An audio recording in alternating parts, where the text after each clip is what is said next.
Ladies and gentlemen, may I have your attention, please?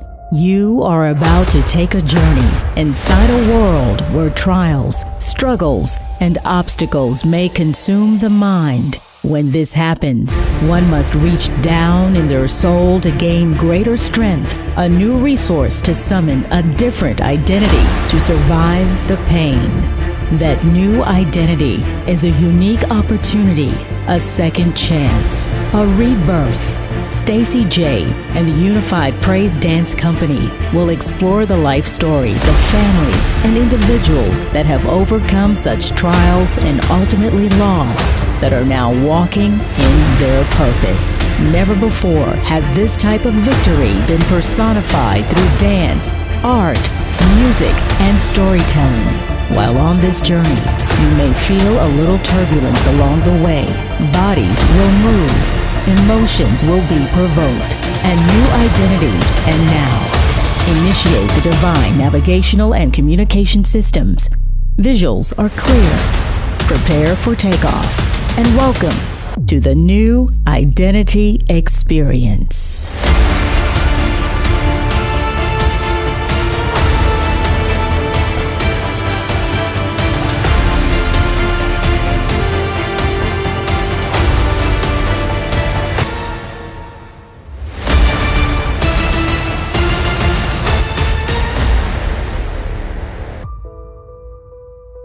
In 1995, God had given me the vision for a ministry, and it was Acts of Praise, which is a drama and dance ministry, where it was a group of young people that would minister through dance and do drama, different gifts that God had bestowed upon us to minister to the people. And I've worked with the Love and Word Fellowship Dance Ministry. I've actually been there for 7, 8 years, and I work with, I'm the facilitator over all the different ministries that we have there. Sometimes I would have little blackout spells, and I was just black out, little dizzy spells, and I didn't know what was going on. So when I called the doctor, they told me it was grand mal seizures, and she said that she wanted me to come in so they can do tests and everything. And so I went in, and they were running all kind of tests and doing little studies where I had to, go home with a camera and different little wires and everything running through my head, because they were testing for, those seizures and everything. And so, but they were just doing all kind of tests to kind of see what was causing those blackouts. And one day I was just, getting out the shower, and I noticed a lump, and I noticed some difference in my breast. And I'm just thinking, hey, I just turned 40, so, this is what happened when you turn 40. So I told the doctor, she said, okay, well, let's just go ahead and just schedule a mammogram, and let's go in and get it checked. And so there I went to go do my mammogram, and from there, everybody was coming in. They were going in. This person was coming in. This person coming in. It was a little scary then, because at first, I didn't think anything of it. I'm just going to have a mammogram. As I was laying on the bed when they were doing the ultrasound, at this point, like I said, I was nervous, because I'm like, well, was this supposed to do a mammogram? And so when they were doing that, and one nurse would come in, and the doctor say, oh, right here, oh, click right here, click right there. So I was like, okay, God, I don't know what's going on, so it was scary. And I'm asking questions, and, she was saying, well, we're going to talk with you in a minute. Let us finish, doing what they were doing. So I was a young girl who was very, very, very, very outgoing. As far as elementary school, as far as I can remember, I was a straight A student. Outgoing. Actually, in high school, I was voted most loquacious, so that should tell you something about me. But life wasn't always peaches and cream, roses and flowers. I grew up with my mom. It was my mom and my stepfather until I was 12 years old, when at that time I was finally introduced to my father. Up until then, he was a man that I envisioned. I knew who he was, but I didn't have a relationship with him. And finally, I met him when I was 12, and life changed. It changed at that time. I thought it's gonna be all, again, peaches and cream, and I was gonna be my daddy's little girl, but that wasn't the case. My dad ended up going to prison for 3 years, and I, at that time, lived with my aunt, and then went on to, at one point, return back to home with my mom. However, things were not good between us. so I didn't stay for long. I eventually moved out on my own when I was 15. At 15 years old, I was the young girl that was still trying to finish high school. I was still trying to also figure out who I was in a big world. And at that time, I was working full-time. I was going to school full-time, but I was also the girl that everybody loved. My house became the hangout spot, but yet there were still some things that were missing. I was searching for love and looking for love in all the wrong places. I started smoking weed, I started drinking, I started hanging out. But even in the midst of all of that, I still went to school. I caught meningitis. And I knew something was going on, and I knew it was bigger than meningitis. And so I ended up getting hospitalized, getting treated. For about 5 to 6 days I was in the hospital. They told me, oh no, you're good. You're at baseline, we're gonna let her go home. However, I ended up calling my doctor because I knew something else was going on. I knew something else was going on. I called her and I said, hey Linda, I need you to run some tests. And she said, okay, no problem. But what tests are you wanting me to run? God will break you to position you, break you to promote you, and break you to put you in your right place. But when he breaks you, he doesn't hurt you. When he breaks you, he doesn't destroy you. He does it with grace.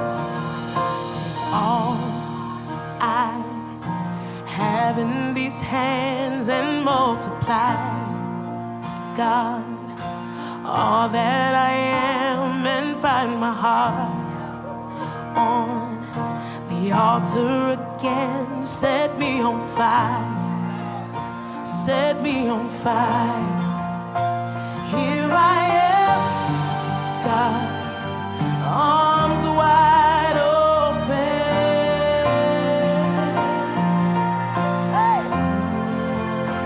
pouring out my life, gracefully broken.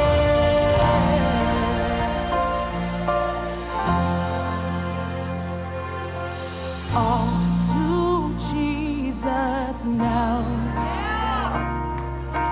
All to Jesus now. I'm holding nothing back, holding nothing back. Your power at work in me. I'm broken gracefully. I'm strong when I am weak. I will be free. Your power at work in me. I'm broken gracefully. I'm strong when I am weak. I will be free. Your power at work in me. I'm broken gracefully. I'm strong when I am weak. I will be free. Your power at work in me. I'm broken gracefully. I'm strong. I will be free.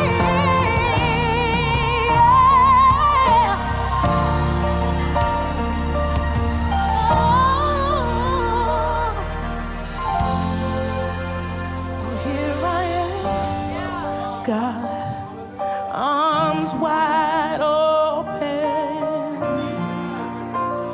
I'm right here, pouring out my life, gracefully broken.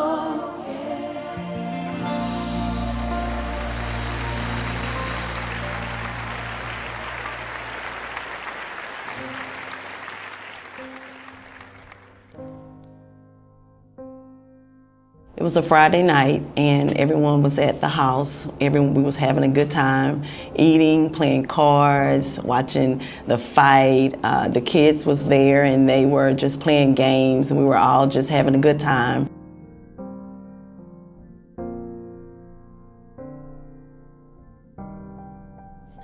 But we noticed that water started coming in more. The storm was hitting and it was hitting very hard. I would say 35 or 40 minutes, it rose a whole lot, and it just started coming in from everywhere.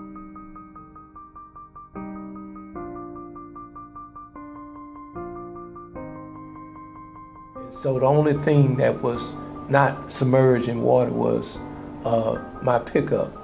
And at that, I think it was about 20-something people. So we had to get in the truck. And while it was raining and while it was flooding, we had to get the babies and everybody and get on the back of the truck.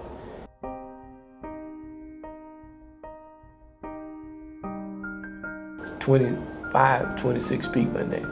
So it was pretty tough. That's what we did, and we came back the next day, and it was pretty bad.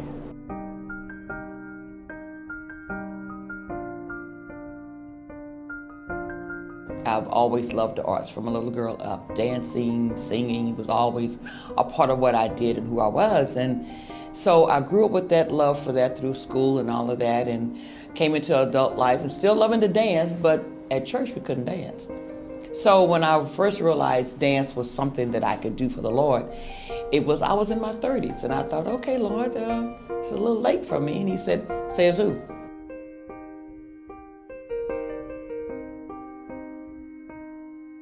My daughter danced with me. I did a bit all over traveling, dancing with Frida Cox and Joanne Valley Rush with Royal Priesthood, and just began to teach and being teaching in the ministry and dancing and working and taking care of kids.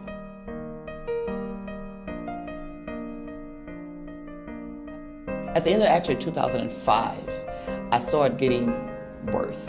I remember Christmas Eve, I remember New Year's Eve at home, sick, and could not figure out what was going on with me. I couldn't hardly breathe, I couldn't hardly move. And I was thinking that self-diagnosed, here we go, there was asthma, because as a young child I've always dealt with asthma. But I had thought I had grown out of it and wasn't dealing with it anymore, but it felt like it was coming back. So I kept going forward. My 53rd birthday, I'm all excited, but I was so sick I couldn't hardly move. But I was determined to take some pictures, so I got my best friend, we went and took pictures, and 2 days later, I was in the hospital.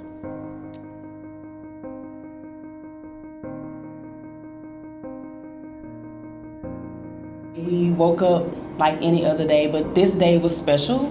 It was my baby's birthday party. We'd been planning, she'd been talking about it. I'm talking about like months before that day. She was just talking about how, Mama, I'm gonna be in the double digits, because she was gonna be 10. She thought that was a big deal. She was excited because she was finally gonna get a cell phone.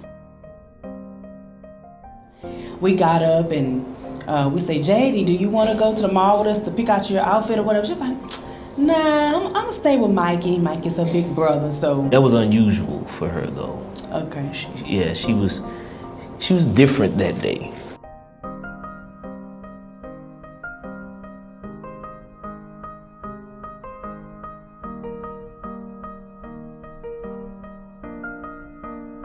I noticed through all of us hugging and saying goodbye, I didn't see Jade. Her friends and cousins were leaving, and that was strange because she wasn't, trying to get in the car and go spend a night with somebody or get somebody to spend a night with us.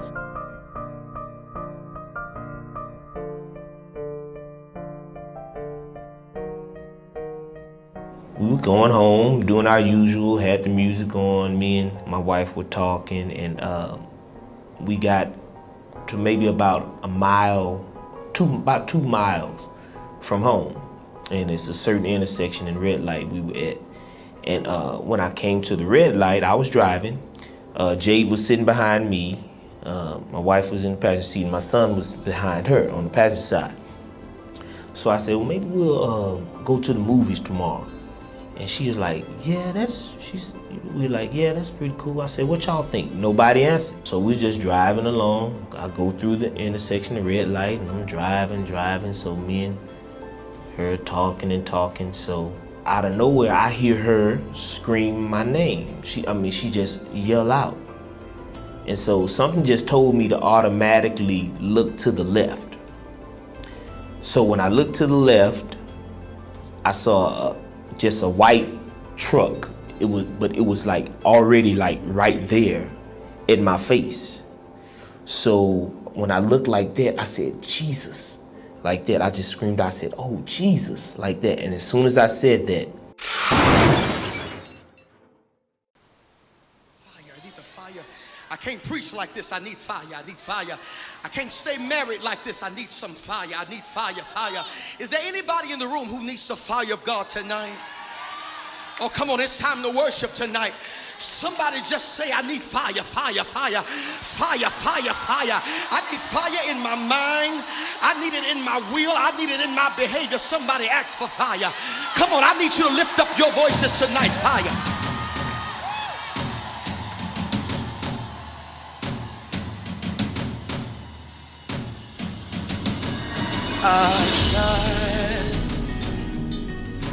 The consuming fire. No other can stand in your place. The creator of the universe, you are jealous for me. The righteous God, you won't have anything before thee. Yeah, yeah.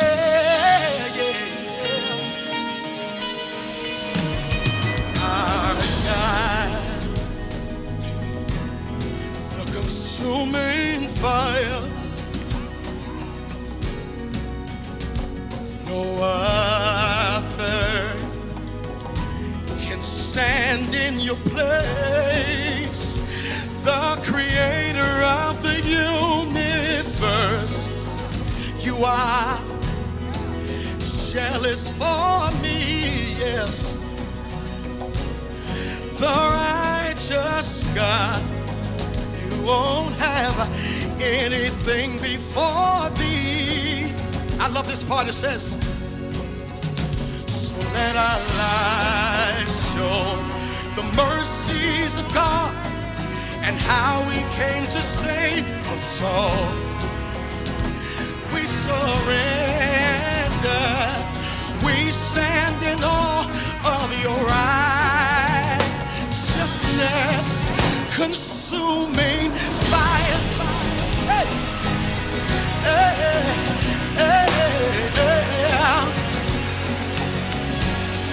Consuming fire, consume us now. Consuming fire, yeah, yeah, yeah. Consuming fire,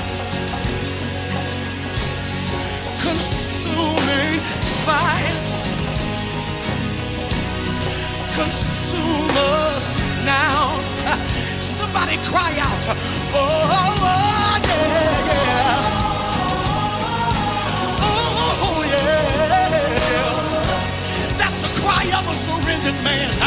Oh, yeah, yeah.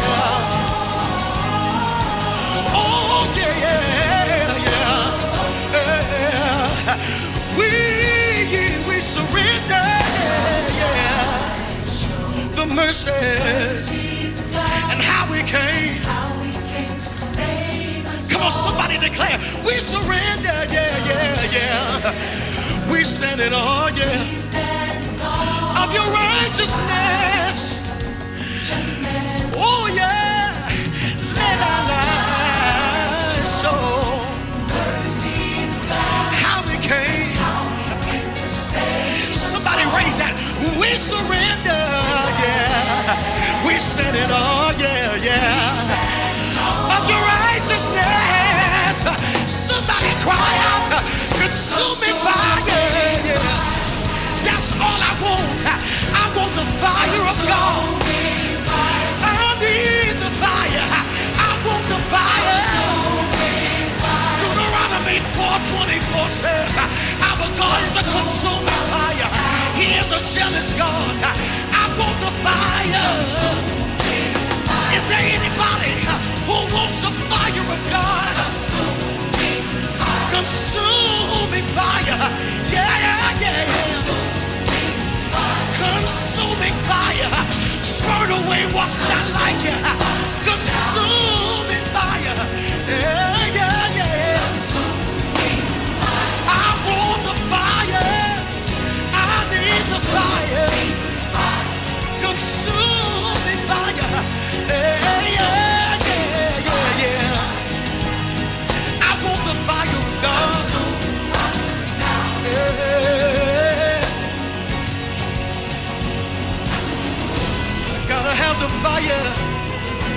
his fire. They'll see his glory. I went through seasons of his fire. Anybody want the fire?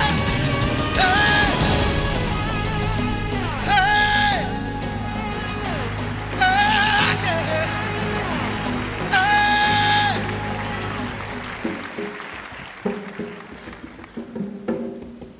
Good evening and welcome to the bar, aka being authentically real.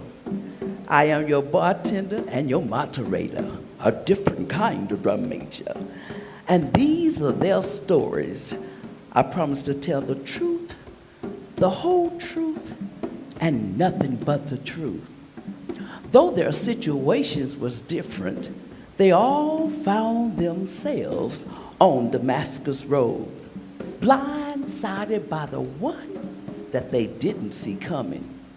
You know, it's when the impact of life slaps all your realities into a coma, rendering you blind because you can't see the purpose or the reason for this storm. Drummer, let's go. Our house was supposed to be the safe house, and it turned in to be the horror house. But when we left, I got them all, so I went back in the flood, and I stayed in the house.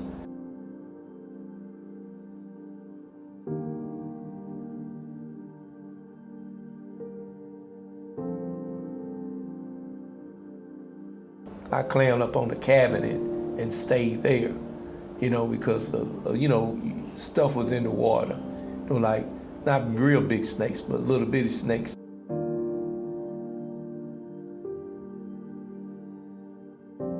That was a difficult thing for me, just to see him go back in that state of mind, because I know the kind of person he is, that he wants to protect and make sure that we're okay. Imagine a lake in your house, and to see that, and what do? You know, you can't get it out. You know, you felt helpless. You know, I felt like, you know, man, I mean, like, it was just words can't describe it. I mean, where do you go?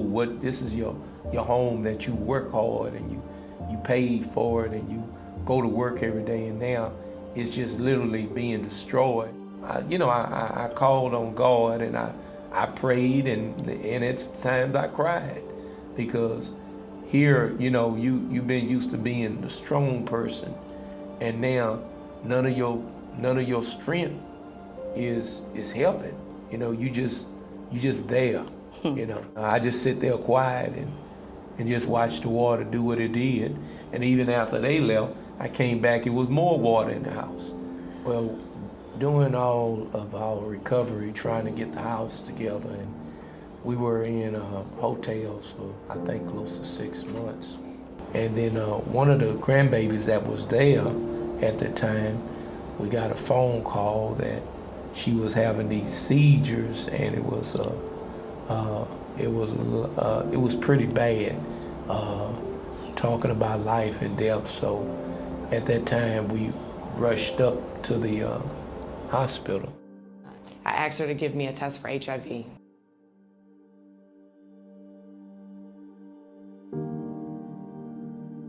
I remember sitting at the table at my father's house, getting a phone call about 4:30, almost 5 o'clock in the evening, and it was Linda, and I looked down and I said, okay.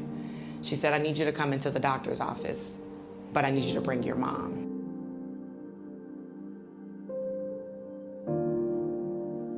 And Linda says to me, Shadon, your test results are back, but unfortunately, you tested positive for HIV. I said, okay. I sat there, I looked at my mom, she looked at me, but it was something in me. I knew I wasn't gonna die. God had assured me that this was not going to be my death. And my mom sitting there broken was what really hurt me the most. I didn't want her to know. I didn't want her to feel any pain. I didn't want her to feel any disappointment. I didn't want her to feel as though she had let me down.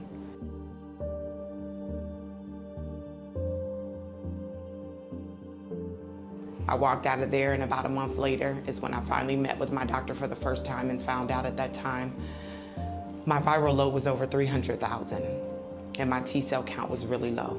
It was in the 300s, I believe. But yet I was still determined.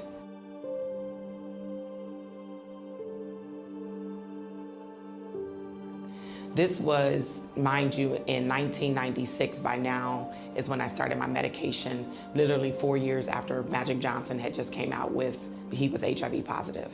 People ask me who failed me. I don't really want to talk about, or I really don't want to blame anybody.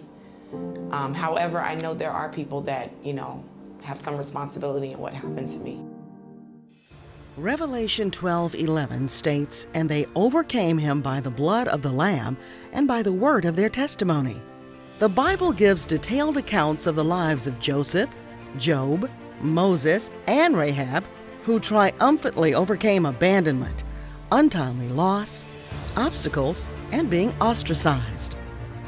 Have you ever encountered a life-altering situation or circumstance that struck you to the core of your natural being, leaving you numb? Has your faith ever been challenged, leaving you vulnerable and not in control?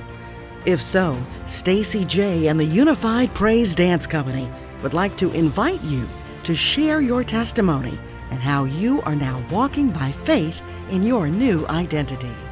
If you have a story that you would like to share, submit a 3-minute video to sjnewid@gmail.com, and you may be selected to be a part of our next life-changing project. Again, that's sjnewid@gmail.com.